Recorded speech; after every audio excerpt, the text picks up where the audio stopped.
Voilà. Donc, on est heureux d'ouvrir maintenant la parole de Dieu ensemble, de vous saluer, vous, mes frères et sœurs, et tous les amis qui êtes là présents, ainsi que tous les internautes qui nous rejoignent. Bienvenue à tous pour partager ce moment autour de la parole de Dieu. Normalement, aujourd'hui, je vais essayer de tenir ma promesse de la semaine dernière. Ceux qui nous suivent depuis longtemps, vous avez remarqué qu'il arrive régulièrement que je propose un sujet dont je vais parler bientôt. Et c'est rare que le dimanche suivant, il y ait la suite. Mais dimanche dernier, je vous ai dit qu'on parlerait du consolateur. D'accord ? Donc, nous allons vraiment le faire aujourd'hui parce que je pense que c'est vraiment une suite dans ce que nous avons partagé la semaine dernière, qui était vraiment notre temps de communion, de partage avec Dieu, notre vie ensemble dans sa présence, livrée à son service. Et pour cela, nous avons absolument besoin du consolateur. Alors tout le monde sait qui est le consolateur. Oui ? Ça va ? Ou presque tout le monde, hein ? C'est vrai que ceux qui sont au milieu de nous, qui n'ont pas eu l'habitude de lire la Bible, c'est un petit peu particulier. Alors je vais vous expliquer et on va le voir ensemble. Je vous propose 2 versets à lire tout de suite. Le premier dans l'évangile de Jean au chapitre 14 et au verset 16. Et Jésus donc explique les choses de manière très précise et c'est important d'écouter cette parole du Seigneur parce que nous pouvons ainsi prendre conscience de quel monde spirituel nous habitons et puis quelle est la configuration du plan de Dieu pour nous. C'est vraiment important le plan de Dieu. Il y a des gens qui sont déçus de Dieu parce qu'ils attendent de lui des choses que Dieu n'a pas envie de faire. Dieu aurait-il pas envie de faire certaines choses ? Ça, je peux vous le dire, c'est archi sûr. Hein ? Et donc, c'est important pour nous donc d'apprendre à connaître le Seigneur. Nous savons que Dieu est Père, Fils et Esprit. Et la parole de Dieu identifie de manière très précise le consolateur à la personne du Saint-Esprit. La personne du Saint-Esprit, qui est la 3e personne de la Trinité, qui a donc un rôle extrêmement important, comme le Père, comme le Fils, chacun a le sien. Et le rôle de l'Esprit Saint est un rôle essentiel pour nous aujourd'hui, parce qu'il est celui qui est au travail pour faire en sorte que le plan de Dieu s'accomplisse et se déroule sur cette terre. Et il va le faire. Et le plan de Dieu s'accomplit et se déroule sur la terre, avec ou sans notre volonté. Mais il y a un secret formidable, c'est que si nous voulons apprendre à connaître aussi l'Esprit et par l'Esprit et avec son aide vivre une relation vivante et réelle avec notre Dieu, alors nous allons découvrir aussi que nous pouvons faire partie du plan de Dieu, parce que Dieu est grand dans sa puissance, dans sa sagesse, et le plan de Dieu, il a plusieurs étages. Alors le premier étage, c'est qu'est-ce qui va se passer pour la Terre ? Qu'est-ce qui va se passer sur cette planète ? La parole de Dieu dit des choses très précises. Elle nous parle du calendrier de Dieu avec le peuple d'Israël. Après, il y a un autre étage. Qu'est-ce qui va se passer dans le cœur de chacun d'entre nous ? On sait qu'il y a des personnes qui veulent rien savoir et entendre de l'amour de Dieu pour eux, qui ne veulent pas le connaître, qui refusent, et qui vont se retrouver sous le jugement et la condamnation avec la fin de cette civilisation. Et puis on sait qu'il y a aussi tout un ensemble d'hommes, de femmes, d'enfants, de gens de tout âge, qui croient dans le Seigneur et qui l'ont rencontré. Et ensemble, nous allons entrer et nous voulons entrer dans le plan que Dieu a pour nous. Nous avons compris que de la même manière que Dieu avait un plan pour sa création tout entière, Dieu avait un plan pour nos vies à chacun, et son plan dans nos vies à chacun vont servir à l'accomplissement de son œuvre et à la bénédiction de tous ceux qui nous entourent. Amen. Alors Jésus s'approche du moment de la croix, du moment de sa mort expiatoire sur la croix pour nos péchés. Et il parle donc du fait qu'il ne va plus être là. C'était un peu compliqué pour les disciples de comprendre ce que Jésus voulait dire. C'est toujours difficile de comprendre les choses avant qu'elles se soient passées. Et pour eux, ce n'était pas très évident. Et Jésus, parlant du Consolateur, on relira les autres versets qui vont autour de Jean 14, et le Seigneur Jésus leur dit « Et moi, je prierai le Père, il vous donnera un autre Consolateur, afin qu'il demeure éternellement avec vous. » Alors il parle d'un autre Consolateur, ça veut dire que Jésus lui-même est aussi un Consolateur. D'accord. Ça se comprend finalement quand on va découvrir un peu plus loin dans les versets que l'Esprit, son rôle essentiel, c'est de prendre tout ce que Jésus a accompli et de le mettre à notre disposition pour que nous puissions le vivre nous-mêmes et l'appliquer. Jean 16, 7, le verset suivant, où Jésus dit « Cependant, je vous dis la vérité, il vous est avantageux que je m'en aille, car si je ne m'en vais pas, le Consolateur ne viendra pas vers vous. Mais si je m'en vais, je vous l'enverrai. » Et donc là, nous avons cette promesse du Seigneur. Là encore, un petit peu difficile à comprendre pour les disciples de Jésus, parce qu'ils vivaient une vraie joie d'être avec le Seigneur présent physiquement à leur côté. Une vraie consolation, parce qu'ils avaient la présence de Dieu. Nous, les êtres humains, nous avons besoin d'être consolés de tout un tas de choses. Il y a plein d'épreuves, plein de difficultés, plein de luttes, plein de combats. C'est souvent que les enfants pleurent. Non? Moi, je remarque que souvent les enfants pleurent. Et je remarque que souvent, ils pleurent pour rien. C'est juste parce qu'ils sont un peu frustrés, parce qu'ils voudraient qu'on leur donne quelque chose, on ne veut pas leur donner.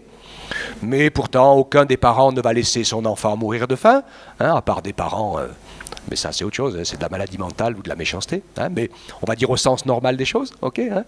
Alors ils pleurent parce qu'ils ont envie d'aller à un endroit, mais que les parents n'ont pas décidé d'aller à cet endroit, mais à un autre. Ils pleurent aussi parce que les parents ont décidé de leur donner à manger de la bonne nourriture, équilibrée, et qu'évidemment ils préfèrent les chips, les bonbons et le Coca-Cola plutôt que de manger des légumes et d'autres choses. Alors, une question intéressante se pose. On ne va pas parler de régime alimentaire, mais je veux quand même dire de faire très attention, parce que nos enfants chips, cacahuètes et Coca-Cola se retrouvent avant 20 ans avec déjà certains en insulinodépendants. Parce que rien que dans la nourriture normale, ça veut dire qu'ils sont trop de sucre et diabétiques. Voilà, pour être plus clair. Dans la nourriture normale, nous avons déjà 3 fois plus de sel et de sucre que ce que nous avons besoin. Alors si en plus on en rajoute, il y a quelqu'un qui disait d'un peu sensé que les enfants ne devraient pas connaître le goût des bonbons avant 6 ou 7 ans. C'est en trop dans leur nourriture dès le début. Bon, ce n'est pas mon propos de ce matin. Okay. Je reviens au Consolateur. Alors on les prend dans nos bras. Et on les console, parce que finalement, ce qui serait le vrai pleur, la vraie tristesse, est quelque chose de très difficile à vivre, c'est quand des enfants ont plus un de leurs parents, ou plus leurs parents du tout. Ok. Et là, on sait que les enfants sont marqués et traumatisés à vie. On est bien d'accord les uns les autres qu'il y a pleurs et pleurs. Ok. Si c'est valable pour les enfants, eh bien, c'est valable pour nous aussi. Et nous pouvons avoir toutes sortes de tristesses, toutes sortes de frustrations, et toutes sortes de choses qui ne vont pas. Et combien de gens qui disent « J'ai prié Dieu, il ne m'a jamais répondu ». Oh, ben j'ai dit « Vous avez prié Dieu pour qu'il soit un distributeur automatique de bénédictions que vous avez besoin. » Mais si vous aviez prié Dieu pour lui demander de se révéler à vous et de vous faire connaître, ça aurait marché. Ok, le Consolateur. Donc, Jésus leur dit, il vous est avantageux que je m'en aille. Et donc, on va comprendre le sens des choses. L'avantage que Jésus donne sa vie et meurt, c'est que tant qu'il ne l'a pas fait, nos péchés ne peuvent pas être pardonnés. Et nous ne pouvons pas être lavés de nos péchés. C'est une vérité immense. Il y a beaucoup de gens qui méprisent cette vérité. Ils savent, oh, Jésus est mort pour les péchés des hommes, les péchés du monde, etc. C'est très généralisé. Non, Jésus a donné sa vie en sacrifice afin que quiconque croit, c'est individuel, quiconque croit en lui ne périsse pas, mais qu'il ait la vie éternelle. Alléluia. Alors c'est des choses que l'œil naturel ne voit pas, mais quand Jésus a donné sa vie en sacrifice sur la croix, pour tous ceux qui viennent à lui et qui l'acceptent comme Seigneur et Sauveur, le Saint-Esprit peut non seulement venir nous toucher, nous influencer, c'est comme ça qu'on peut comprendre et accepter Jésus comme son Sauveur, mais en plus, si on l'accepte, alors le Saint-Esprit peut venir habiter en nous. Et l'Écriture nous apprend que notre corps est fait pour devenir son temple. Et jamais le Saint-Esprit de Dieu n'a pu rentrer dans les corps des hommes tant que Jésus n'a pas donné sa vie en sacrifice. Et là, je comprends l'effet extraordinaire de cette consolation, c'est que, en fait, Jésus a commencé à être ce consolateur parce qu'il a été capable de bénir, de pardonner, de donner la paix au cœur des hommes, des femmes, par sa présence, de faire sentir l'amour de Dieu, le pardon de Dieu, la guérison de Dieu, de faire sentir la présence du Seigneur, Jésus qui est ce bon berger qui donne sa vie pour ses brebis. Alléluia. Mais l'Esprit va plus loin, parce qu'une fois que Jésus est mort, l'Esprit peut venir, entrer en nous et nous convaincre de l'intérieur, nous guérir de l'intérieur, nous conduire de l'intérieur, et cela, le faire sur la terre entière en même temps et dans n'importe quelle époque depuis que Jésus est mort pour nous. Donc si je réfléchis, l'avantage est immense du fait que Jésus s'en aille en donnant sa vie en sacrifice, puisqu'il ouvre la porte, il rend le pardon possible et il nous permet ainsi d'être réconciliés avec Dieu et de ne plus jamais être seuls. Alléluia. Plus jamais être seul. Parce que le Seigneur est celui qui nous a envoyé son esprit. Et je pense donc à ce moment-là que nous sommes consolés de l'absence visible et physique de Jésus. Et on comprend Jésus ce qu'il dit dans Jean 14, 19. Il dit « Encore un peu de temps, et le monde ne me verra plus. Mais vous me verrez, car je vis, et vous vivrez aussi. » Amen. Jean 14, 19. Le monde ne me verra plus. Et quand on dit au monde aujourd'hui « Jésus est vivant », ils sourient d'un petit air moqueur pour nous respecter. Et au fond de leur cerveau, ils se disent « Ah, il y a encore une bande d'andouilles qui le croient. Hein » Et voilà, donc c'est... on n'est pas plus bête que les autres. Hein. On voit bien. C'est tout simplement parce que le monde, dans son péché, ne peut pas le voir. Mais si nous recevons de Dieu sa vie, alors nous découvrons ce que c'est que de vivre avec et par l'Esprit de Dieu. Amen. Et nous ne sommes plus jamais seuls. Combien de personnes souffrent de solitude? Combien de personnes souffrent de manque de reconnaissance, souffrent d'être seuls dans une société où on est très nombreux? Et parfois, même c'est dans les lieux HLM ou autres où il y a le plus de solitude, parce que les gens sont les uns sur les autres, donc ils se tiennent à l'écart les uns des autres. C'est très difficile tout ça.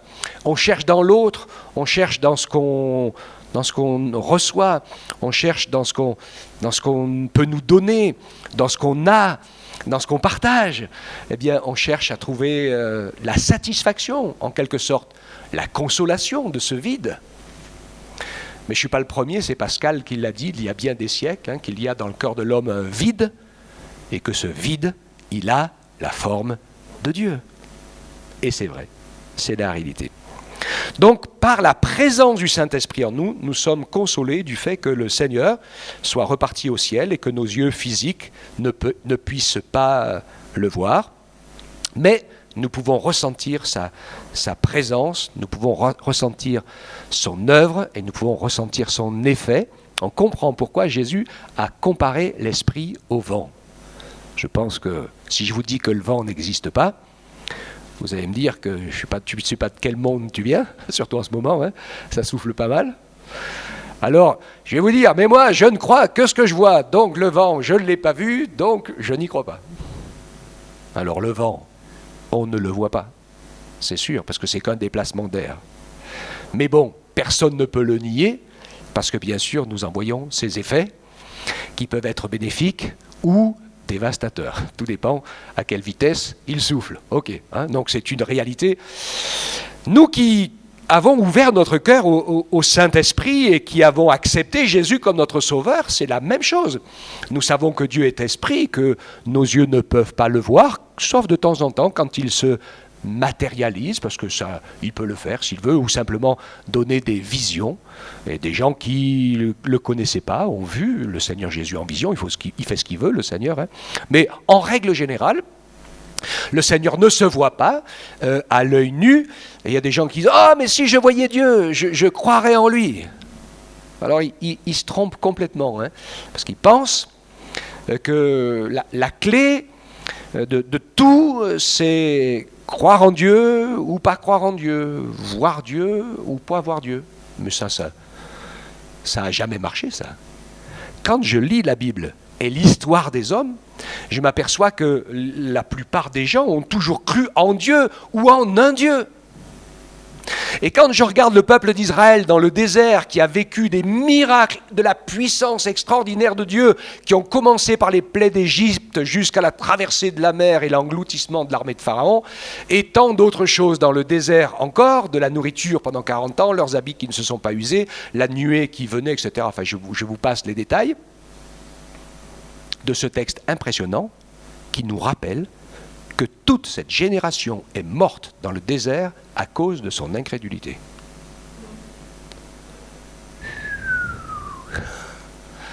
Moi, ça me laisse pantois quand je vois ça. Hein, et je m'aperçois qu'en fait, croire, connaître Dieu, c'est pas voir ou ne pas voir.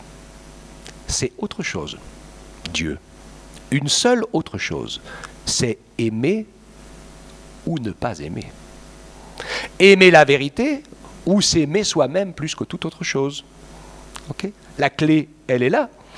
Et comme je dis souvent, on ne va pas au ciel par peur de l'enfer, mais on va au ciel dans la présence de Dieu par amour pour Dieu. Et donc Dieu se met invisible, tout simplement pour que personne ne puisse le suivre de force, mais que simplement le suivent ceux qui ont réfléchi un peu, ou beaucoup, et qui ont découvert que Dieu était un Dieu d'amour et qu'il méritait d'être aimé et suivi de tout notre cœur, avec tout notre amour et toute notre décision, voilà, avec nos limitations, etc. Et quand on prend cette décision, alors il est sûr que l'Esprit nous fait ressentir sa présence.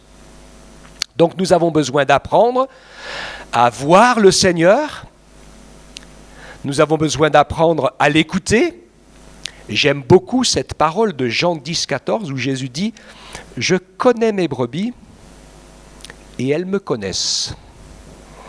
Comme le Père me connaît et comme je connais le Père et je donne ma vie pour mes brebis. » Amen. Donc c'est formidable ici la puissance de ce mot « connaître ». Et pour nous, nous sommes interpellés par la parole de Dieu à faire une différence entre savoir et connaître. Il y a beaucoup de gens qui savent beaucoup de choses sur Dieu parmi les croyants, mais qui ne le connaissent pas dans une relation personnelle et vivante. Oui, Jésus connaît ses brebis, et il dit un peu plus loin, dans Jean 10, 27, « Mes brebis entendent ma voix, je les connais, et elles me suivent. » C'est important pour nous d'apprendre à connaître et à entendre la voix de Jésus. Donc le consolateur par rapport à l'absence, le Saint-Esprit est celui qui peut et qui veut nous faire vivre une vraie relation avec Dieu notre Père, qui veut amener en nous la parole de Dieu et la rendre vivante, et nous permettre aussi d'entrer dans ce que Dieu a préparé pour chacun d'entre nous, pour pouvoir le servir, car il n'y a pas de plus grand bonheur dans notre vie chrétienne que d'être au service du Seigneur, en train de vivre un amour vrai avec lui. Le consolateur, le Saint-Esprit, est le dispensateur premier du témoignage. Alors, le Saint-Esprit nous aide à vivre 2 témoignages. Le premier témoignage, il certifie un peu plus fort encore ce que je viens de vous dire, c'est Romains 8,16, qui nous rappelle que l'Esprit lui-même rend témoignage à notre esprit que nous sommes enfants de Dieu. Alléluia. Donc ça, c'est la partie de cette communion avec le Seigneur qui nous demande d'être extrêmement attentifs à la volonté de Dieu. Parce que nous, on voudrait faire plein de choses pour le Seigneur. Mais vous savez, hein, en lisant 1 Corinthiens 13, que ça ne sert à rien de faire plein de choses pour Dieu. Puisqu'il est parlé de même donner sa vie en sacrifice, tout c'est bien, tout ce que vous voulez. Hein, c'est pour ça qu'il dit d'ailleurs, si je n'ai pas l'amour, ça ne sert à rien. Okay, donc ce n'est pas étonnant que ce soit le mot amour. Hein. Le mot amour, c'est accepter de mourir soi et de laisser Dieu faire ce qu'il a envie de faire au travers de nous. Et on vit la même chose pour nous qui sommes là, ensemble, devant le Seigneur. Ce que nous voulons, les uns et les autres, c'est pas faire ce qu'on sait faire pour montrer aux autres qu'on sait le faire, c'est faire ce qu'on sait faire pour bénir les autres de la part du Seigneur, afin que les autres deviennent ce que Dieu leur demande de devenir. Vous retenez bien ce que j'ai dit? C'est important cela, hein? Ça, je répète. Ce qui est important pour nous, hein, c'est pas de faire ce que nous sommes capables de faire pour montrer aux autres que nous sommes capables de le faire, mais ce qui est important, c'est de faire ce que Dieu nous demande de faire pour bénir les autres et pour les aider à devenir ce que Dieu veut qu'ils deviennent. Alléluia. Hein? Je prends l'exemple, je vais vous donner un exemple qui est très intéressant. Il y a des frères, je pense aussi des sœurs aussi, qui ont vraiment reçu dans leur cœur ce que j'appelle moi ce ministère pastoral, parce que on dit pasteur, c'est une profession, hein, mais vous enlevez la profession, vous savez qu'il y a 5 ministères, et au milieu de ces 5 ministères, apôtres, évangélistes, pasteurs, prophètes et docteurs, enfin vous avez le prophète, je ne l'ai pas mis dans l'ordre, hein, mais vous les reconnaissez. Le berger, le pasteur, qui est celui qui sait trouver le cœur et emmener les gens à grandir, pour se remporter des victoires personnelles et faire tomber les chaînes, les liens, etc. Et qui peuvent ainsi faire un travail pour que les fidèles, chacun d'entre nous, fidèles, devenions ce que nous sommes appelés à devenir. Et je connais des églises où il y a comme cela des ministères pastoraux qu'on n'entend presque jamais prêcher en public, comme je le fais ce matin. Parce que ce n'est pas leur ministère. Et donc ils sont peu connus, parfois ignorés, sauf des gens qui ont affaire à eux, qui prennent du temps avec eux, et que ce ministère pastoral leur permet d'être guéris, de retrouver force, courage, direction, orientation, de rentrer dans le vrai soi-même avec l'aide de Dieu, et puis de se mettre au boulot et à l'œuvre du Seigneur. Alléluia. Hein? Ce que j'aime toujours à dire, et c'est tellement important, quand Dieu a fait la création, c'est tellement beau, c'est tellement puissant la création de Dieu. Dieu a laissé cette création dans sa beauté et sa puissance pour rendre témoignage de lui-même, mais lui est caché, personne ne le voit. D'accord ? D'ailleurs, il ne peut même pas se faire voir, parce que s'il voulait se faire voir, on tomberait raide mort. Donc il nous aide tellement et il nous respecte qu'en fait, il reste et demeure caché, et que c'est sa création qui nous parle de lui. Le Saint-Esprit fait la même chose. Il n'a absolument aucune prétention à se montrer ou à faire voir. C'est moi le Saint-Esprit, c'est pas du tout sa fonction. Quand on regarde dans l'Écriture, l'Esprit de Dieu, son travail, c'est de, même parfois si on s'en rend pas trop compte, c'est de nous consoler pour qu'on vive une vraie relation avec Dieu par lui, de nous appeler et de faire venir en nous ses dons, ses directions, de nous convaincre, de faire de nous ses témoins. Donc on peut se rendre assez peu compte de sa présence, et pourtant, c'est lui le plus important en nous. Ok? C'est pour ça que l'Écriture dit que nous pouvons l'attrister, le contrarier. Ça va très très loin d'ailleurs, et c'est très important. J'en profite pour lever une petite... parce qu'il y a des personnes des fois qui écoutent et qui pensent que Dieu n'est pas trinitaire.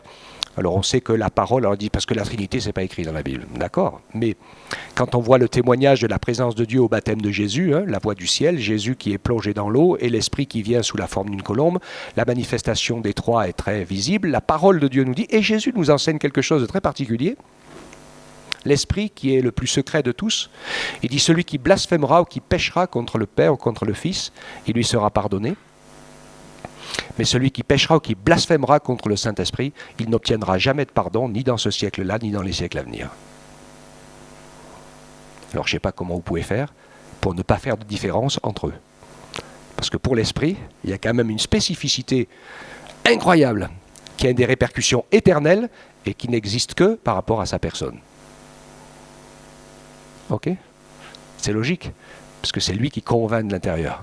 Si on lui ferme la porte complètement, alors plus personne ne pourra jamais nous convaincre. Okay ? Donc le Saint-Esprit nous rend ce témoignage intérieur, que nous sommes enfants de Dieu. Jean 15, 26, « Quand il sera venu, le Consolateur, que je vous enverrai de la part du Père, l'Esprit de vérité qui vient du Père, il rendra témoignage de moi. » L'action du Saint-Esprit qui nous permet d'être conscients et dans la paix par rapport au fait que nous sommes pardonnés et adoptés par le Seigneur, parce que nous nous sommes repentis de nos péchés, que nous l'avons accepté. Ce témoignage qui est là, important, il se construit, des fois il est instantané, des fois il se construit, et il se construit aussi quand nous nous laissons conduire par l'Esprit de Dieu au travers de la parole. Donc, au travers de cette parole, c'est important pour nous de pouvoir réaliser ce que Dieu a fait dans sa grâce infinie. Il nous a laissé cette parole, l'Esprit de Dieu souffle dans cette parole, nous permet de la comprendre, de la saisir, de nous en nourrir et de pouvoir être fortifiés. On discutait avec Jean-Claude ce matin, c'était intéressant parce qu'on parlait de l'importance de venir avec un cœur ouvert et pas s'occuper des cancanages d'un côté et de l'autre, de ce que les uns ou les autres pouvaient raconter, mais de venir avec une soif et une envie d'être nourri et béni par le Seigneur. J'ai dit, c'est comme à la cafette. J'ai dit, si tu vas pas à la cafette parce qu'il y a tout un tas de pingouins qui vont manger, tu y vas parce qu'il y a de la bonne nourriture, tu y vas, tu manges et quand tu repars, tu es bien nourri. Alléluia. Hein? Donc il ne faut pas se tromper. Et il ne faut pas empêcher le Seigneur de nous bénir avec tout un tas de choses. On vient pour que Dieu nous parle, pour que Dieu nous bénisse, pour que le Seigneur mette des choses dans notre cœur. Et si c'est comme ça qu'on le fait, alors l'Esprit de Dieu peut le faire. Amen. Donc il va faire ce travail de nous enrhimer, de nous attacher à la parole de Dieu. Je vais en reparler dans quelques instants parce que c'est vraiment important. Donc la paix avec Dieu, la nouvelle naissance, puis la compréhension des Écritures. Il faut de l'équilibre dans les Écritures. Nous avons besoin de cet équilibre. Faites attention, je sais que je le pense, c'est ce que je dis, plusieurs au milieu de nous pourraient se laisser entraîner dans ce que j'appelle moi des expériences mystiques, c'est-à-dire des choses qui sont jolies, qui vous plaisent, mais qui ne sont pas écrites dans les Écritures. Le Seigneur nous encourage à rester arrimés sur les Écritures. Et même quand les dons spirituels s'exercent, il nous demande de retenir ce qui est bon et d'analyser sous le regard des Écritures si ce qu'on nous dit par l'Esprit est conforme à la parole de Dieu. Alléluia. Hein? C'est tellement important. Ce témoignage intérieur que le Saint-Esprit fait en nous par rapport à sa parole. Et puis, donc... c'est Jean 15, 26, où il nous dit « Quand sera venu le Consolateur que je vous enverrai de la part du Père, l'Esprit de vérité qui vient du Père, il rendra témoignage de moi. » Je crois que je vous l'ai lu. Et puis, l'autre témoignage que le Saint-Esprit fait, c'est le témoignage extérieur, Actes 1, 8. « Mais vous recevrez une puissance, celle du Saint-Esprit survenant sur vous, et vous serez mes témoins à Jérusalem, dans toute la Judée, dans la Samarie et jusqu'aux extrémités de la terre. » La parole nous montre qu'il y a une différence entre la conversion et le fait de recevoir l'Esprit pour se repentir, pour être sauvé, pour recevoir Jésus comme son sauveur. C'est ce que les apôtres ont vécu après la résurrection de Jésus, quand dans Jean 19, il est dit qu'il souffla sur eux et ils reçurent le Saint-Esprit. Pour eux, à ce moment-là, ce qu'ils ne comprenaient pas, ce qui n'avait pas beaucoup de sens, ils l'ont compris et ils ont réalisé que Jésus devait mourir et expier leurs péchés. Avant, ils ne l'avaient pas vraiment saisi quand Jésus leur parlait de la croix. C'était un mystère, d'accord? Mais quand l'Esprit de Dieu est venu sur eux, ils ont pu se convertir et naître de nouveau. Et savoir que Jésus avait... Ce n'était pas un accident qu'il soit mort, mais que c'était bien la volonté de Dieu écrite depuis toujours. D'abord, le Messie souffrant. Ensuite, le Seigneur leur dit de se réunir et d'attendre que le Père leur envoie ce que Jésus leur a promis, le Consolateur. Et donc ils se sont réunis dans la prière pendant des jours, jusqu'à ce que ce fameux jour de la fête juive de Pentecôte, l'Esprit de Dieu descende et se manifeste avec puissance. Et ça a été la première grande réunion d'évangélisation, car les 120 qui étaient là connaissaient tous le Seigneur, mais remplis de l'Esprit, leur louange, leur prophétie, leur adoration a tellement fait de bruit que plein de gens sont venus et que 3000 personnes se sont converties. C'est pas mal. Hein? Sans le témoignage extérieur par la puissance de l'Esprit, c'est très difficile d'emmener les hommes et les femmes à la foi. Ensuite, l'Esprit est le consolateur parce qu'il est un enseignant.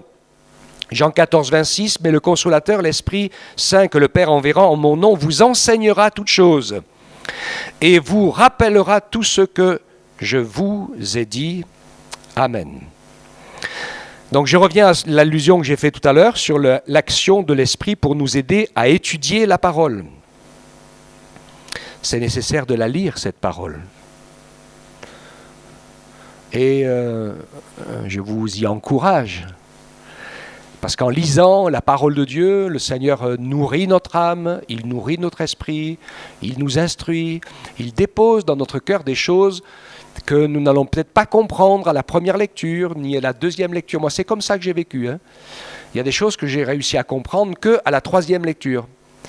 Et j'en suis, après quelques années de conversion, à beaucoup plus que la troisième lecture. Et il y a encore des choses que je comprends. Mais là, c'est plus de la même manière, c'est parce que l'Esprit de Dieu aussi, on l'apprend avec le temps, peut se servir de la parole pour nous parler de manière bien précise quand on a besoin de direction et d'orientation. Et l'Esprit est capable de souffler dans la parole pour nous montrer quelque chose, un détail, une parole, un récit, un texte, qui est la réponse en fait à notre question, à notre prière. Et ça, c'est des expériences formidables. Donc l'étude de la parole. Et dans l'étude de la parole de Dieu, c'est aussi important que pour les études musicales, pour un musicien, que pour toutes sortes d'études. C'est-à-dire qu'il y a beaucoup de gens chez nous, surtout dans le milieu pentecôtiste, qui ne prennent pas beaucoup de temps pour étudier la parole parce qu'ils comptent que sur la puissance du Saint-Esprit. Et le danger avec ça, c'est de devenir mystique et de se détacher de la base et de la parole. Et je sais que, en ayant côtoyé beaucoup de frères et de sœurs dans le milieu baptiste ou autre, j'ai trouvé des gens extraordinaires et qui ont une approche de la parole, de la lecture, de la méditation de la parole, parce que comme ils sont moins ouverts sur les choses du surnaturel de l'esprit, ils vivent cette parole, ils l'étudient, ils l'aiment. C'est impressionnant de voir comme c'est beau. Et nous avons besoin d'apprendre à étudier la parole. Parfois, je suis un peu étonné de ce qu'on n'ait pas trop envie de suivre ou de partager des études bibliques. Et pourtant, c'est fondamental. C'est la base. Alors, je sais qu'il y a des musiciens ici. Vous savez que les musiciens, ils doivent s'entraîner. Il y avait... C'était un grand virtuose du piano, je ne sais plus comment il s'appelait. Il parlait de la nécessité de s'entraîner et de répéter. C'est pas du piano, c'est du violon, comme il dit. C'est un grand virtuose du violon. Et il dit, quand je reste une journée sans m'entraîner, je m'en rends compte. Il dit, mais si je reste 2 jours sans m'entraîner, tous mes amis intimes et qui me connaissent s'en rendent compte. Mais si je vais 3 jours sans m'entraîner, alors le public devant lequel je joue s'en rend compte. C'est impressionnant. Hein. Alors, c'est un peu fort, mais on comprend que pour beaucoup de choses, c'est pas évident. Hein. Mais nous, on croit que la connaissance de la parole, c'est une science infuse. Il faut que nous puissions la lire, que nous puissions réfléchir, que nous puissions apprendre, faire de l'étude fondamentale, que nous puissions connaître les vérités bibliques, qu'elles remplissent notre cœur, les versets qui vont avec, pour que nous soyons capables avec amour de répondre à nos détracteurs, et pour que l'Esprit de Dieu puisse nous aider à entrer dans la compréhension de la parole, parce qu'il y a des gens qui lisent beaucoup la Bible, mais qui la lisent de manière rigide, légaliste, et qui veulent obéir à tout, à la lettre, alors que des fois, la lettre n'est pas toujours de la meilleure traduction possible. On peut des fois, avec une autre traduction, voir que la lettre, elle est un peu plus ouverte que ce qu'on pense. Okay, hein, donc, c'est vraiment important de pouvoir avoir une bonne compréhension de la parole. Et le Seigneur ne nous demande pas de retourner sous la loi, puisque la loi, elle n'a jamais réussi à sauver personne. La loi, elle est juste faite pour nous montrer que nous sommes pécheurs. Et quand je regarde tous les détails de la loi, plus je comprends et que je regarde la loi, et plus je me rends compte que je suis pécheur et incapable de plaire à Dieu par mes propres efforts. Et que j'ai besoin de la grâce de Dieu. Et que j'ai besoin d'apprendre à marcher par la foi qui est supérieure à la loi, parce que dans la foi, le principe de la marche, c'est de faire de moins en moins de choses par soi-même, et d'apprendre à laisser l'Esprit de Dieu les faire au travers de nous. D'accord ? Donc, compréhension des Écritures. Étude, compréhension. Vous avez des grands religieux, des théologiens, ils sont capables de vous expliquer des trucs, des détails extraordinaires de la parole de Dieu sur des mots, etc., etc., et ils vont nous impressionner par des discours grandiloquents sur toutes sortes d'idées, de phrases et de mots, mais ils n'ont même pas vu ce que la parole veut dire. Comme je dis souvent, hein, c'est quelqu'un qui attaque un autobus de 64 places avec un microscope avant qu'il ait réussi à voir que c'est un autobus. Eh bien, il a sacrément besoin de prendre du recul. Hein. Mais il est capable, s'il attaque par les pneus, de nous dire qu'il y a des atomes d'air, de caoutchouc, de plastique et tout ce que vous voulez. Vous voyez ce que je veux dire, hein ? Le problème quand même, c'est que c'est intéressant pour nous qu'on sache aussi que c'est un autobus.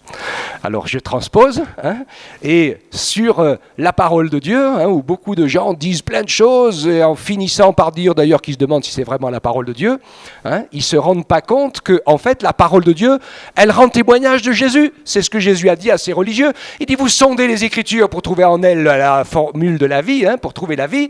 Vous ne voulez pas venir à moi, dit Jésus, et pourtant cette parole, elle rend témoignage de moi. Donc la connaissance de la parole, oui, pour nous emmener à la meilleure connaissance de Christ, à la meilleure connaissance de nous-mêmes, à la meilleure connaissance des autres et du plan de Dieu. Et j'ai ce verset que j'ai choisi, 1 Corinthiens 2,9, qui dit « Mais comme il est écrit, ce sont des choses que l'œil n'a pas vues, que l'oreille n'a pas entendues et qui ne sont pas montées au cœur de l'homme. Des choses que Dieu a préparées pour ceux qui l'aiment. » Vous avez entendu, le mot amour revient. Hein, des choses que Dieu a préparées pour ceux qui l'aiment, Dieu nous les a révélées par l'Esprit, car l'Esprit sonde tout, même les profondeurs de Dieu. Oui, l'Esprit Saint est un personnage extraordinairement puissant et glorieux, aussi grand que le Père et que le Fils, qui a son rôle dans la Trinité, et lui, il est le vérificateur que tout tient la route. Parce que le Père, le Fils et l'Esprit vivent dans l'interdépendance. Chacun a son rôle. Hein, et c'est vraiment impressionnant. J'ai mis exprès, à la suite de la compréhension des Écritures, ce que l'Esprit aussi peut faire et qui s'appelle de la révélation. Dans les dons de l'Esprit ou autres, le Seigneur peut nous montrer des choses particulières qu'on a besoin de comprendre, d'entendre, ou faire attention de ne pas nous tromper. Enfin, il y a plein de choses qui peuvent arriver et qui nous parlent, qui nous interpellent, et que l'Esprit de Dieu veut nous donner. Mais il faut qu'on fasse attention. La révélation, la prophétie, les avertissements de Dieu dans sa parole doivent être nécessairement ancrés dans une connaissance de la parole. Moi, j'ai entendu des gens, on a fait la semaine de prière, on s'est tenu devant le Seigneur, on a prié pour des choses précises, et Dieu a montré des choses précises à certaines personnes, elles ont été bénies de l'intérieur de vivre quelque chose avec le Seigneur, mais elles l'ont complètement interprété à l'envers de ce que Dieu voulait leur dire. Tout simplement parce qu'il n'y a pas la base biblique de la connaissance de la parole. D'accord ? Hein ? Je pense que Si le Seigneur montre à quelqu'un que lui, il a tout compris et que les autres, ils n'ont rien compris, il faudra peut-être qu'il se méfie. Parce que parfois, par l'expérience de la vie, au bout d'un certain nombre de temps, on va se rendre compte que ceux qu'on croyait qu'ils n'avaient rien compris, ils ont peut-être plus compris de choses que nous. D'accord ? Hein ? Et donc, il faut qu'on soit attentif, collé à la parole. Donc, nous n'avons pas besoin de juger les autres par rapport à ce qu'on sait. Ce n'est pas ce que Dieu nous demande. Ce que Dieu nous demande, c'est de vivre et de recevoir ce qu'il nous a donné, de l'expérimenter, sachant que ça doit obligatoirement se traduire en bénédiction pour l'autre. Est-ce qu'on est bien d'accord avec ça ? Prenez l'exemple de Moïse, qui a accepté de remettre son salut en cause, qui a accepté de perdre même le droit de rentrer dans le pays promis, parce que finalement, il a manifesté un amour pour le peuple qui était aussi grand que l'amour que Dieu avait pour ce peuple. C'est impressionnant. Il dit, Seigneur, si tu les détruis, raye mon nom aussi de ton livre. On voit l'apôtre Paul de la même manière, il dit, moi, si je pouvais, eh bien, je donnerais le salut de mon âme en cadeau pour que toute ma famille juive soit convertie et rencontre Jésus. C'est impressionnant. Si un jour vous avez l'occasion de regarder le film qui est tourné sur la vie du pasteur Bonhoeffer, si vous avez l'occasion de regarder ça, vous verrez que c'est sacrément impressionnant. Il y en a qui l'ont vu, non ? Personne.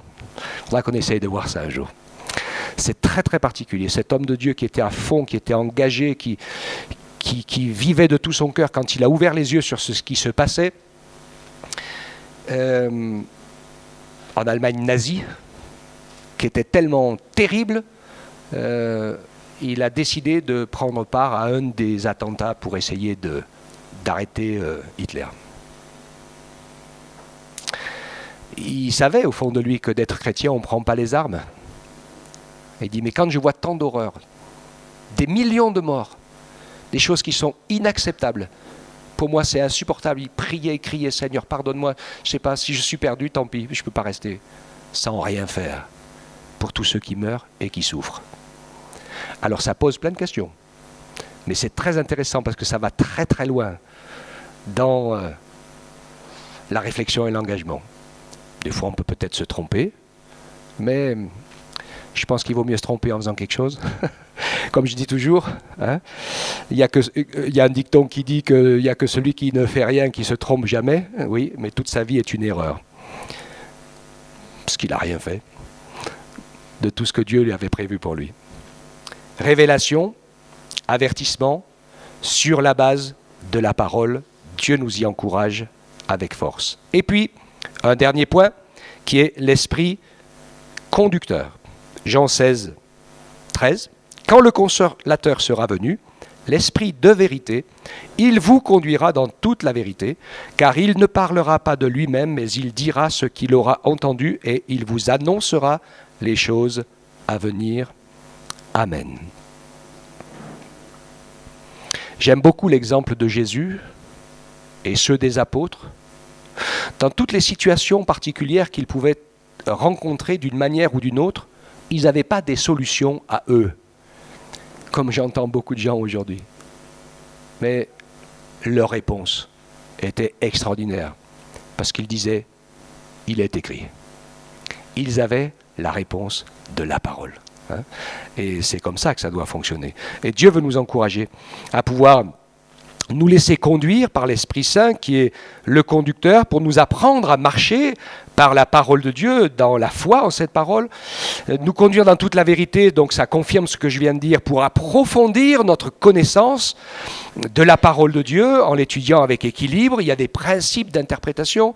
La parole de Dieu ne dit pas dans un verset une chose et dans l'autre son contraire. C'est important. Hein ?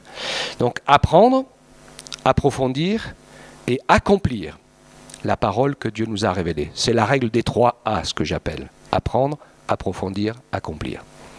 Je redis ce que je vous disais dimanche, hein, combien c'est peu utile de savoir plein de choses si on ne les met jamais en pratique. Parce que la seule chose qui donne de la force à ce que je connais de la Bible, c'est ce que je vis de la Bible. Le reste, ça ne reste que de la théorie. Et si je ne la vis pas et que les autres ne la vivent pas non plus, comme disait quelqu'un un jour, la science, c'est comme la confiture, plus on en a, Et non, moins on en a, et plus on l'étale. Okay. N'oubliez jamais la règle des 3 A. Apprendre, approfondir et accomplir. C'est là que le Saint-Esprit veut nous emmener et nous permettre ainsi de rester dans la conformité aux Écritures. Et nous savons qu'il y a ce témoignage de la parole de vérité pour que nous soyons enseignés sur tout ce qui s'est passé avant, pour que nous puissions vivre la parole de Dieu au présent, parce qu'elle est pour nous aujourd'hui et elle nous parle au présent, et pour que nous puissions être fortifiés aussi par rapport aux choses à venir. Et nous savons que Dieu a donné particulièrement à Jean la révélation de ce qui va se passer dans les temps de la fin. On a cela dans le livre de la Révélation, traduit aussi par Apocalypse, mais Apocalypse c'est un mot grec qui veut dire révélation, donc si je le dis en français, c'est la révélation. Et donc ce livre de l'Apocalypse qui a commencé à s'accomplir depuis que Jean l'a écrit. Donc on a déjà bien avancé dedans. Il y a des gens qui pensent qu'il va bientôt s'accomplir. Il y a beaucoup de choses qui sont écrites dedans qui sont en train de s'accomplir, mais il y a aussi beaucoup de choses qui sont écrites dedans qui sont déjà accomplies depuis longtemps. Et parfois, nous, on est impressionnés parce qu'on veut donner une règle du temps au tout, mais le Seigneur peut donner une parole, plus une parole, plus une parole. Quand je lis ces 3 paroles à la suite, eh bien, je me dis, voilà, ça va se passer comme ça, comme ça, comme ça. Mais c'est un principe d'interprétation de la parole. Vous pouvez très bien savoir que, en fait, l'accomplissement de cette parole, elle dure un siècle, que 100 ans, que l'accomplissement de cette parole, elle dure 2000 ans, et que l'accomplissement de cette parole, elle dure quelques jours. Ou pas. Parce que Dieu est le maître du temps. C'est pas nous. Mais ce qui est écrit s'accomplit toujours, dans les moindres détails. Donc quand je lis l'Apocalypse, je ne la lis pas pour essayer de fixer le jour où Jésus revient, parce que ça c'est la chose la plus insensée qui soit. Il y en a beaucoup qui essayent de le faire, alors que Jésus a dit que personne ne connaissait ni le jour ni l'heure, même pas le Fils, donc il ne peut pas le dire, l'Esprit non plus. Donc voilà, on essaye de faire dire à la Bible ce qu'elle ne dit pas, mais par contre il y a un certain nombre de choses qui sont écrites et qui correspondent vraiment, vraiment à ce qu'on voit dans notre monde aujourd'hui, et on comprend très très bien qu'on arrive au bout. Ok, vous n'oubliez pas la règle des 3 A, apprendre, approfondir, accomplir. Jean 4, 23, l'heure vient, elle est déjà venue, où les vrais adorateurs adoreront le Père en esprit et en vérité, car ce sont là les adorateurs que le Père demande. Nous devons être l'Église, une génération qui sort de l'idolâtrie et qui devient de vrais adorateurs. Les idolâtres, dans les siècles anciens, ils vénéraient toutes sortes d'idoles, de dieux, machin, truc bidule, mais il n'y a pas grand-chose de changé aujourd'hui. Il y a des gens qui vénèrent aussi toutes sortes d'idoles, parfois religieuses. Les uns sont iconoclastes, les autres sont tournés vers les statues. Les autres ont d'autres dieux, je sais pas, leur miroir... leur pharmacie, leur santé, leurs biens, leurs richesses, ça prend toute leur place. C'est des grands dieux impressionnants. Ils ne vivent que pour eux-mêmes, mais Dieu est un Dieu jaloux, il ne partage pas sa gloire avec personne. Et la véritable adoration, ce n'est pas simplement dire Dieu, je t'adore et je t'aime. En esprit, ça, il faut le faire, mais en vérité, c'est que Dieu regarde dans notre cœur et dans notre conscience pour savoir si les mots qu'on dit correspondent à la réalité qu'on vit. Jamais vraiment. Mais ce qui est important, c'est qu'on soit sincère et qu'on tende à y aller. Parce que je sais bien pour moi-même, je ne sais pas pour vous, mais que je dis plus à Dieu que je l'aime que je n'arrive à le prouver. Parce que des jours, c'est pas si simple que ça. Ça va ? Il n'y a que moi qui suis comme ça ? Non, il y en a d'autres. Ok, ça va. Mais l'important, c'est de rester accroché, parce que nous savons que Dieu a accompli les choses et qu'il va nous y aider. Ce qui est important pour nous, c'est qu'on progresse, c'est qu'on apprenne, c'est que chaque jour, on réussisse à faire un petit pas de plus. C'est mieux que de faire des fois un grand pas en avant et 5 pas en arrière après, hein. Ce qui arrive aussi. Mais Dieu est bon dans sa grâce et dans sa miséricorde. Et il veut nous encourager. Ce qui est important, bien sûr, c'est surtout pas de s'arrêter en disant « c'est bon, maintenant, je sais, je suis allé assez loin, je connais tout. Hein, » ça, par contre, c'est vraiment pas du tout bon.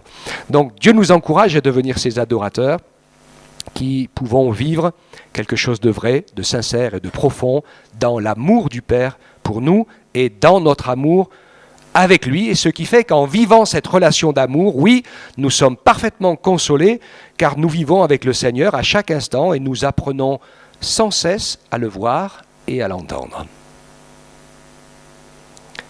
On est un peu comme des aveugles parfois, c'est ce que dit la parole, hein. On voit de manière floue, comme au travers d'un miroir. Alors nous, on a des miroirs nets, alors on croit qu'on voit bien dans le miroir, mais ça me fait toujours sourire, hein, parce que quand vous regardez dans le miroir, ce n'est pas votre vrai visage que vous regardez. Ah bon? Non. Non, c'est pas ton vrai visage. Quand tu te regardes dans le miroir, c'est ton visage à l'envers. Ta femme qui est en face voit ton vrai visage. Parce qu'elle voit la face moitié de gauche à gauche et la moitié de droite à droite. Mais on n'est pas symétrique, hein, de droite et gauche. Et quand tu es dans un miroir, toi, tu vois ta gauche à droite et ta droite à gauche. Bon, je souris, hein. Les miroirs de l'époque, qui étaient faits de tôle ou de cuivre bien poli pour se voir dedans, étaient quand même flous et on ne voyait pas les choses très très nettement. Alors je suis impressionné par les capacités extraordinaires des aveugles, qui sont capables de savoir s'il y a quelqu'un qui rentre dans une pièce, même s'il ne fait pas de bruit du tout, qui détectent des choses impressionnantes. Et il y a 5 ou 6 gens, j'ai été étonné de découvrir qu'il y a un super grand décorateur d'intérieur de maison qui est aveugle. Je me dis, mais c'est pas possible ce genre de truc. Le gars, il connaît les couleurs au toucher. C'est inimaginable. Et il a une réputation extraordinaire, hein. Et donc tout ce qu'il touche, il sait. Et donc quand il dit, vous mettrez cette couleur-là, comme ça, hein. Donc il y a plein de choses qui sont complètement impressionnantes et qui nous montrent combien nous avons besoin de travailler à connaître le Seigneur dans sa parole. C'est impressionnant, des détails impressionnants. Tenez, je vais me servir de notre exemple. En écoutant la radio hier, j'écoutais un truc extraordinaire. Comment se fait-il que les Indiens d'Amazonie ne se perdent pas dans la forêt vierge ? Ils ont mis très très longtemps pour arriver à comprendre. Je ne sais pas, quelqu'un a écouté hier à la radio ce truc, c'était incroyable, incroyable. Comment ça se fait que les Indiens d'Amazonie ne se trompent pas? Parce qu'ils se déplacent dans la jungle, dans des kilomètres, et ils reviennent au village. Alors qu'il y a quelques sentiers par-ci par-là, mais ils ne peuvent pas se fier aux étoiles ni au soleil, ça perce même pas. Tout se ressemble, il y a des arbres partout, c'est complètement impénétrable, c'est un truc de fou. Et il expliquait qu'en fait, ils ont réussi à se rendre compte comment ils se repèrent entre eux. Parce que pour nous, la forêt vierge, c'est la forêt vierge. Eux, dans leur langage, quand ils parlent des choses de la vie, ils doivent avoir une dizaine de mots pour parler des choses de la vie. Nous, on écrit des romans et des dictionnaires entiers. Par contre, eux, quand ils parlent du vert, de la couleur des arbres, ils ont 53 nuances. La forme, la couleur du marron des troncs, la couleur des racines, les races des fourmis. Il y a je ne sais plus combien. Nous, on les regarde, c'est tous des fourmis, mais eux, ils connaissent toutes les races des fourmis. Il y en a je ne sais pas combien. Donc, le gars, il arrive à un arbre. Et dans sa description, il connaît l'arbre, il connaît la sorte de fourmi qui est là, il connaît la forme des feuilles. Et au fur et à mesure, il reconstruit son chemin dans un sens comme dans l'autre. C'est juste qu'ils ne parlent pas le même langage que nous. Okay ? Eux, ils ont développé quelque chose, comme l'aveugle. Hein, qui développe quelque chose que nous ne développons pas puisque nous nous voyons avec nos yeux. Okay ? La foi, la marche avec Dieu, c'est encore plus beau que ça. Parce que nous sommes des êtres spirituels, mais notre esprit et notre âme, c'est un peu des enfants inéduqués, non travaillés, qui n'y connaissent rien. Mais avec la parole de Dieu et avec l'action du Saint-Esprit, alors le Seigneur va nous aider à développer une communion avec lui, une connaissance de sa parole, une intimité avec Dieu, quelque chose qui est révolutionnaire. Alléluia. Oui, Jésus disait, je connais mes brebis et elles me connaissent. L'Esprit de Dieu consolateur nous fait connaître le Seigneur. Il nous fait l'aimer et il nous fait le servir. Et les hommes et les femmes de Dieu que nous sommes sont des gens qui voient des choses que les autres ne voient pas et qui voyons les choses avec les yeux de Dieu. Comment Dieu les voit. Et ça, on a vraiment besoin. Que Dieu nous aide à voir l'autre avec les yeux de Dieu. Pour qu'on puisse être rempli de pardon, de miséricorde, de désir de bénir l'autre avec ce que le Seigneur a mis dans notre cœur. C'est extraordinaire, oui. Quand on commence à attaquer une vie nouvelle avec le Consolateur, eh bien, on n'a pas fini de découvrir, de merveille en merveille, l'Esprit Saint de Dieu qui est capable de faire miroiter toutes les facettes infinies de l'amour de notre Père pour nous et de nous permettre d'entrer dans un monde qu'on connaît très peu et de vivre et de développer cette communion avec lui pour devenir, oui, ces adorateurs qu'il demande et puis pour tout simplement entrer dans les œuvres que Dieu a préparées d'avance, parce qu'on va commencer à les voir, à les discerner. Des fois, on se lance, on voudrait faire des choses et on est en train de buter contre un mur, que le mur qui est toujours fermé, il ne s'ouvre jamais parce qu'on veut faire quelque chose et Dieu veut que nous, on fasse autre chose.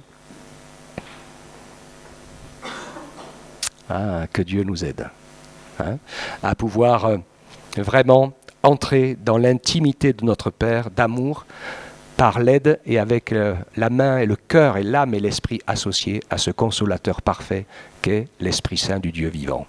Amen. Seigneur, vraiment, je veux te bénir. Tu as tout pensé et prévu avec sagesse, avec ta grâce, avec ta bonté. Quel amour extraordinaire tu as pour nous, Seigneur. Merci pour cette matinée encore que nous avons pu passer ensemble, vivre ce temps d'adoration, de louange dans ta présence. Tu nous fais tellement de bien, Seigneur. Et nous voulons venir pour être avec toi, pour être ensemble devant toi, pour que tu puisses faire ton œuvre dans nos cœurs, pour que tu puisses nous faire grandir. Nous ne voulons pas venir, Seigneur, simplement parce que nous avons des prières et des besoins et ne penser qu'à ce que tu accomplisses nos besoins. Nous voulons, Seigneur, que tu nous aides à entrer dans tes voies, dans tes plans. Aide-nous à devenir ce que tu veux que nous devenions les uns les autres. Aide-nous à te connaître, à apprendre à te voir et à entendre ta voix. Aide-nous à te servir conformément à ton état d'esprit, à ta pensée, à ta volonté. Aide-nous à nous bénir les uns les autres avec humilité et fais en sorte que notre amour pour toi et notre amour pour l'autre soit plus grand que notre amour pour nous-mêmes. Je t'en prie, Père, parce que c'est ce que tu veux mettre dans chacun de nos cœurs. Et pour cela, vraiment, nous te prions de nous inspirer, de nous aider, de nous donner le courage d'y travailler, Seigneur, parce que ça ne se fait pas tout seul. Fais grâce, aide-moi, j'en ai tellement besoin, j'ai besoin de travailler encore et encore pour aller plus loin. Et je pense que chacun de mes frères et sœurs aussi, nous sommes dans le même défi, dans la même marche avec toi. Bientôt nous te verrons et nous voulons racheter le temps, Seigneur, pour entrer et vivre avec toi ce que tu as prévu. Merci pour tout, Seigneur. Merci de bénir les enfants en haut aussi, Seigneur, qui entendent ta parole. Nous voulons qu'ils te connaissent. Nous voulons qu'ils te rencontrent, qu'ils soient bénis de toi. Fais du bien, encourage ceux qui s'en occupent, Seigneur. Inspire-les de ton esprit. Donne-leur la joie de te servir. C'est tellement important, Seigneur, de les bénir, de prendre soin de toutes les générations. Oui, nos cœurs te louent, Seigneur, et t'adorent. Au nom de Jésus. Amen. Amen. Alléluia. Que Dieu soit béni.